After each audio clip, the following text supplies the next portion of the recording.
Good morning everyone, I am विनील Chauhan. How are you? I hope you are fine. आज हम अपने हिंदी का पाठ 4 पढ़ेंगे, गिलहरी का घर. ये एक कविता है. इसमें कवि हमें प्रकृति की सुंदरता के बारे में बताना चाहते हैं. पाठ प्रस्तावना देखिए. क्या आपने कभी गिलहरी देखी? आपको बताना है कि आपने कभी गिलहरी देखी. यह अपना घर कहाँ बनाती है? अपना घर पेड़ पर बनाती है. ठीक है, आइए अब हम कविता पढ़ते हैं. एक गिलहरी एक पेड़ पर बना रही है अपना घर. ठीक है, एक गिलहरी जो है वो पेड़ पर इस प्रकार अपना जो खाली जगह रहती है वहाँ पर अपना कोटर में घर बनाती है. तो एक गिलहरी जो है वो अपना इस कोटर पर घर बना रही थी. देखभाल कर उसने पाया खाली है उसका कोटर. कोटर मीन्स पेड़ में जो खाली खोखला भाग रहता है उसे कोटर कहते हैं. ठीक है, तो उसने जब देखा तो उसका जो कोटर था, घर था, वो कैसा था? खाली था.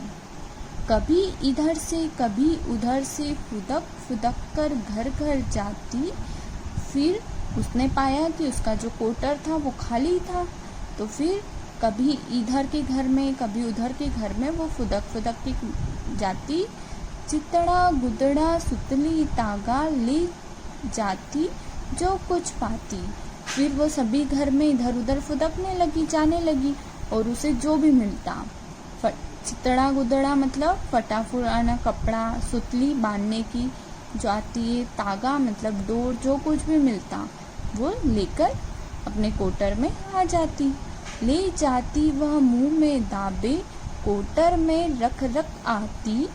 देख बड़ा सामान इकट्ठा, किलक किलक कर वह गाती. अब वो क्या करने लगी? मुंह में दबा दबा के जो भी सामान उसे मिलता वो अपने कोटर में लाके इकट्ठा कर देती, रख देती.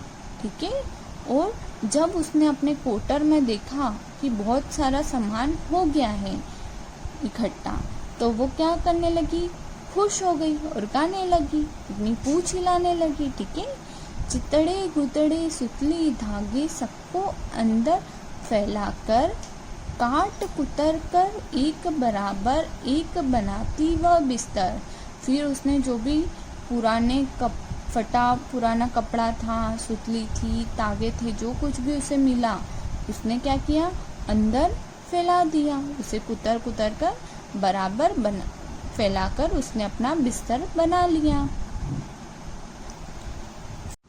फिर जब उनके बच्चे होंगे उस पर उन्हें सुलाएगी और उन्हीं के साथ लेटकर लोरी उन्हें सुनाएगी.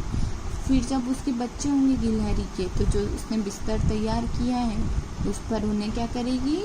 उसके बच्चों को सुलाएगी और उन्हीं के साथ लेटकर लोरी उन्हें सुनाएगी. जैसे आपके दादा दादी मम्मी पापा आपको सुलाते वक्त लोरी सुनाते हैं ना, उसी प्रकार जो है गिलहरी भी अपने बच्चों को लोरी सुनाएगी. ठीक है. सारांश में क्या है?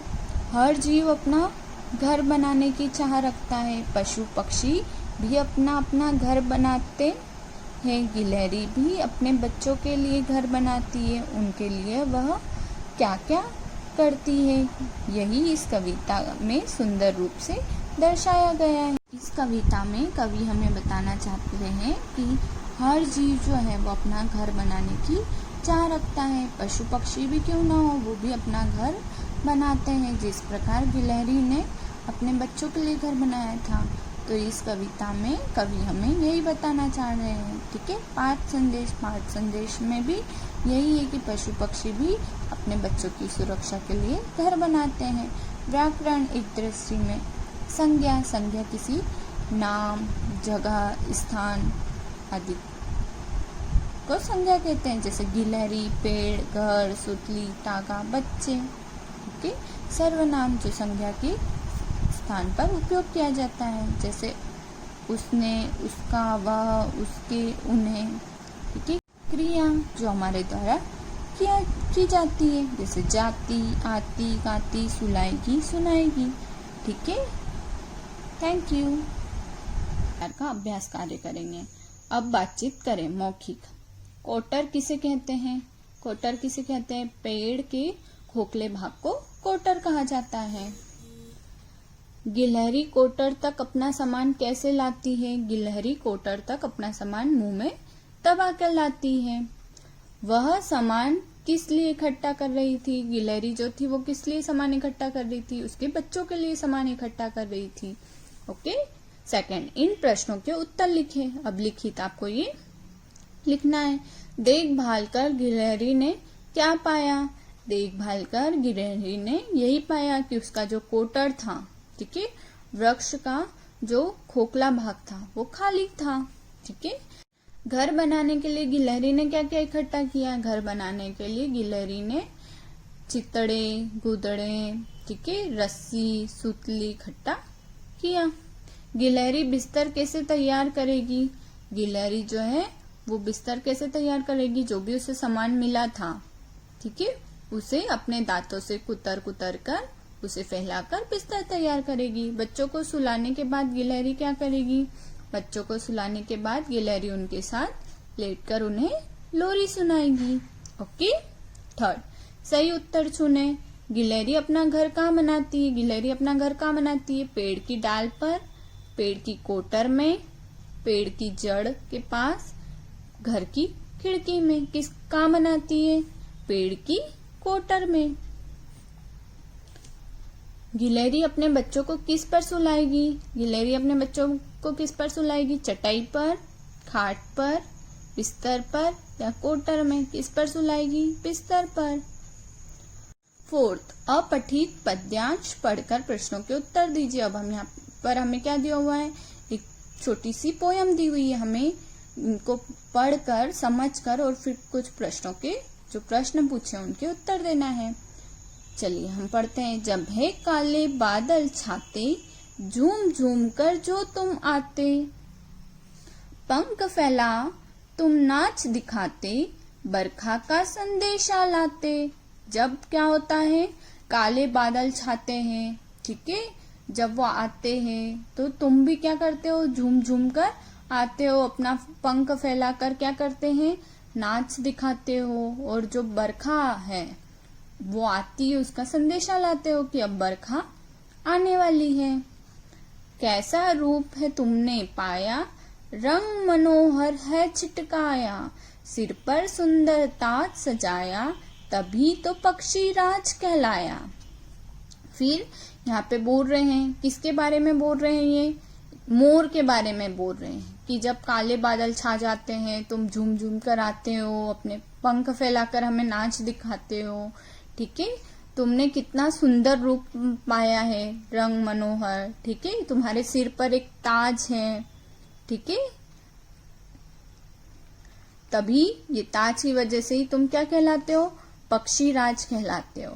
ठीक है, ये सुंदर ताज है तुम्हारे सिर पर। ठीक है। अब प्रश्न देखिए, ये पंक्तियां किस पक्षी के बारे में कही गई है? ये पंक्तियां मोर के बारे में कही गई है। नाच नाच कर यह किसके आने का संदेशा देता है? नाच नाच कर यह बरखा के आने का संदेशा देता है। इसे पक्षी राज क्यों कहा गया है? इसके सिर पर सुंदर ताज होता है। ठीक है, यहाँ पर हमने पढ़ा भी है, सुंदर ताज सजाया, इसलिए इन्हें पक्षी राज कहा जाता है। ओके। मूल्य परक प्रश्न। कोयल अपने अंडे कौवे के घोंसले में देती है, क्या ऐसा करना उचित है? कोयल जो है वो अपना घोंसला नहीं बनाती है, इसलिए कोयल जो है वो कौवे के घोंसले में अपने अंडे रख देती है, और कौवे क्या समझते हैं कि अरे ये तो मेरा अंडा है, ठीक है, इसलिए वो उसकी देखभाल करते हैं। ठीक है, थैंक यू। को एक वीडियो दिखाया जा रहा है जिसमें एक वचन और बहुवचन को समझाया हुआ है। वचन। एक कक्षा में अनेक बच्चे, बच्चे दिल के होते सच्चे। एक कक्षा, अनेक बच्चे। चिंटू, ये तुम कौन सा गाना गा रहे हो? एक है पेड़ पर अनेक पत्ते, पेड़ों पर है पक्षी रहते। एक पेड़, अनेक पत्ते। अरे चिंटू, बताओ भी, ये तुम क्या गा रहे हो? मिंटू, क्या तुम्हें एक और अनेक के बारे में पता है? एक और अनेक? हाँ मिंटू, जैसे ये दुनिया एक, पर इस दुनिया में देश अनेक। एक घर है और घर में कमरे अनेक। एक दुनिया, अनेक देश। एक घर, अनेक कमरे। वो तो ठीक है, पर इससे तुम मुझे क्या बताना चाहते हो? देखो मिंटू, ये वचन कहलाते हैं। वचन जिन्हें अंग्रेजी में नंबर कहा जाता है। वचन, नंबर। अच्छा, और बताओ इन्हें कैसे पहचाना जाता है? एक मतलब एक वचन। जैसे कोई भी चीज जब केवल एक होती है तो उसे एक वचन कहा जाता है। एक वचन, सिंगुलर नंबर। जैसे एक कक्षा, एक पेड़, दुनिया एक और घर एक। अरे वाह, ये तो मुझे समझ में आ गया। अब अनेक भी तो समझाओ। मिंटू, अनेक का अर्थ हुआ बहुवचन। जब कोई चीज एक से ज्यादा होती है तो उसे बहुवचन कहते हैं। बहुवचन, प्लूरल नंबर। जैसे बच्चे, पत्ते और कमरे। चिंटू, तुमने तो आज मुझे बहुत ही अच्छी बात बताई। तो हम यह भी कह सकते हैं कि एक पुस्तक, अनेक पुस्तकें। एक घोड़ा, अनेक घोड़े। एक कन्या, अनेक कन्याएं। एक खिड़की, अनेक खिड़कियां। अरे वाह, तुम तो वचन अच्छी तरह से सीख गए। शाबाश। वीडियो देखा, आपको एक वचन और बहुवचन समझ में आया होगा। एक वस्तु या प्राणी के लिए एक वचन, एक वस्तु या प्राणी है, एक चीज है तो उसके लिए एक वचन, और दो या दो से अधिक वस्तुओं, प्राणियों के लिए बहुवचन का प्रयोग किया जाता है। अगर दो या दो से अधिक वस्तु और प्राणी है तो उनके लिए बहुवचन का प्रयोग किया जाता है। जैसे यहाँ पे देखिए, गिलहरी एक है तो गिलहरी, बहुत सारी है तो गिलहरियां, ठीक है। इसी सुतली तो क्या हो जाएगा, सुतलियां। लोरी, लोरियां, ठीक है। जैसे देखिए यहाँ पे चितड़ा, चितड़े। धागा, धागे। बच्चा, बच्चे के। दिए गए विलोम शब्दों के जोड़े बनाए। अब हमने विलोम शब्द पढ़े हैं, ठीक है, यहाँ पर दिए हुए हैं, हमें इनके जोड़े बनाना है। जैसे खोना, पाना, ठीक है। अब नेक्स्ट बनाते हैं एक। अब एक का क्या होगा, अनेक। ओके, फिर देखो अंदर, अंदर का क्या होगा, बाहर।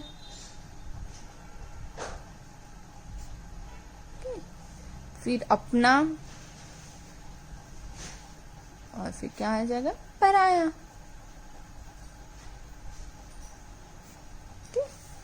थर्ड, दिए गए शब्दों के गलत पर्याय के सामने रॉन्ग का निशान लगाएं, ठीक है।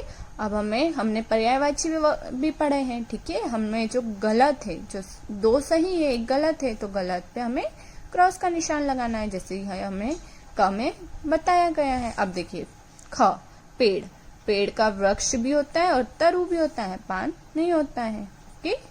ग, घर, घर का क्या होता है, ग्रह भी होता है और निकेतन भी रहता है, लेकिन ग्रह नहीं रहता है, ओके। उपवन का क्या रहता है, बाग भी रहता है, उपवन को बाग भी कहा जाता है, बगीचा भी, लेकिन खेत नहीं, ओके। अब आपको एक और वीडियो दिखाया जा रहा है। लिंग, माँ, यहाँ तो बहुत सारे लोग हैं। अब मैं कहाँ खेलूं? अक्षत, यह बगीचा तो सबका है, इसलिए यहाँ सब आ सकते हैं। पर मैं जहाँ खेलता था वहाँ तो लड़की खेल रहा है। बेटा, लड़की खेल रही है। और उसके साथ रवि भी खेल रही है। रवि खेल रहा है। रवि के साथ उसका दादी भी आया है। जहाँ फूल खिली है वहाँ उसका गेंद गया है। अक्षत, ये तुम कैसी भाषा बोल रहे हो? ऐसा बोलना गलत है। माँ, इसमें क्या गलत है? ये सबके साथ हमें अलग अलग तरीके से क्यों बोलना चाहिए? बेटा, तुम्हें लिंग का सही प्रयोग करना चाहिए, तभी भाषा शुद्ध होगी। माँ, ये लिंग क्या होता है? बेटा, शब्द के जिस रूप से यह पता चले कि वह पुरुष जाति का है या स्त्री जाति का, उसे हिंदी में लिंग, जेंडर कहा जाता है। तो माँ, इसका मतलब रवि पुरुष जाति का है और उसकी दादी स्त्री जाति की है। बिल्कुल ठीक। पुरुष जाति का बोध कराने वाले शब्दों को पुल्लिंग, मैस्कुलिन, और स्त्री जाति का बोध कराने वाले शब्दों को स्त्रीलिंग, फेमिनिन कहते हैं। पर माँ, फूल और गेंद में कैसे पहचानेंगे कि कौन पुल्लिंग है और कौन स्त्रीलिंग? ये अच्छा प्रश्न पूछा तुमने। बहुत सारे शब्द पुल्लिंग होते हैं। इसमें सारे देशों के नाम, पर्वतों के नाम, पेड़ों के नाम, महीनों और दिनों के नाम, समुद्रों के नाम आते हैं। और हाँ, आ से अंत होने वाले शब्द भी पुल्लिंग ही होते हैं। अरे वाह! तब जो यह जानना आसान है, क्या स्त्रीलिंग शब्दों के लिए भी ऐसा कोई नियम है? हाँ अक्षत, स्त्रीलिंग में स्त्रियों के नाम, भाषाओं के नाम, नदियों के नाम आदि आते हैं। इसके अलावा जिन शब्दों के अंत में ता, आई, इया और आवट आदि प्रत्यय लगे होते हैं, वो भी स्त्रीलिंग शब्द होते हैं। इसका मतलब सुंदरता, बुराई और घबराहट, ये सब स्त्रीलिंग शब्द हैं। सारे शब्द पुल्लिंग और स्त्रीलिंग होते हैं। सही कहा तुमने। सारे संज्ञा पद या तो स्त्रीलिंग होते हैं या पुल्लिंग। माँ, अब मैं लिंग का ध्यान रखकर बातें करूँगा और कहूँगा कि मेरी माँ सबसे अच्छी है। यह वीडियो में आपको स्त्रीलिंग और पुल्लिंग के बारे में बताया गया है। ठीक है, अब हमें स्त्रीलिंग और पुल्लिंग पहचान के लिखना है। देखिए, सबसे पहले पुल्लिंग। पुल्लिंग में क्या आ जाएगा? बच्चा। गिलहरी किस में आएगा? स्त्रीलिंग में। ठीक है, फिर धागा। धागा किस में आएगा? पुल्लिंग में। ओके, लोरी स्त्रीलिंग में। पेड़ पुल्लिंग में। ठीक है, हवा स्त्रीलिंग में। फिर डाली, फिर स्त्रीलिंग में आएगी डाली। घर पुल्लिंग में। माँ स्त्रीलिंग में। ओके, बिस्तर पुल्लिंग में। ठीक है, मुंह और चिड़िया स्त्रीलिंग में। ठीक, कल्पना की उड़ान में भी अगर पेड़ पर रहता विषय पर 5 पंक्तियां लिखें। आप में भी अगर पेड़ पर रहता है, इस पर 5 पंक्तियां लिख सकते हैं। ठीक है, अपनी मम्मी पापा से चर्चा करके, ठीक है, बड़े भाई बहन से चर्चा करके आप ये लिख सकते हैं। कुछ अलग करें। हमारे आसपास कई प्रकार के जीव हैं, है ना? कुछ उड़ने वाले, कुछ जमीन पर चलने वाले और कुछ तैरने वाले। उड़ने वाले जीवों के नाम, तैरने वाले जीवों के नाम और जमीन पर चलने वाले जीवों के नाम यथावत स्थान पर लिखे। हमें यहाँ पे उड़ने वाले, ठीक है, तैरने वाले और जमीन पर रहने वाले जीवों के नाम रख दिए हुए हैं, हमें उनको यहाँ पर लिखना है, ठीक है। तो उड़ने वाले जीव है तोता, कौवा, कबूतर, गौरैया और मैना। तैरने वाले जीव जो है वो है बतख, हंस, मगर, मछली, बगुला। और जमीन पर चलने वाले जीव है गिलहरी, चीता, चूहा, खरगोश और सांप, ठीक है। Thank you.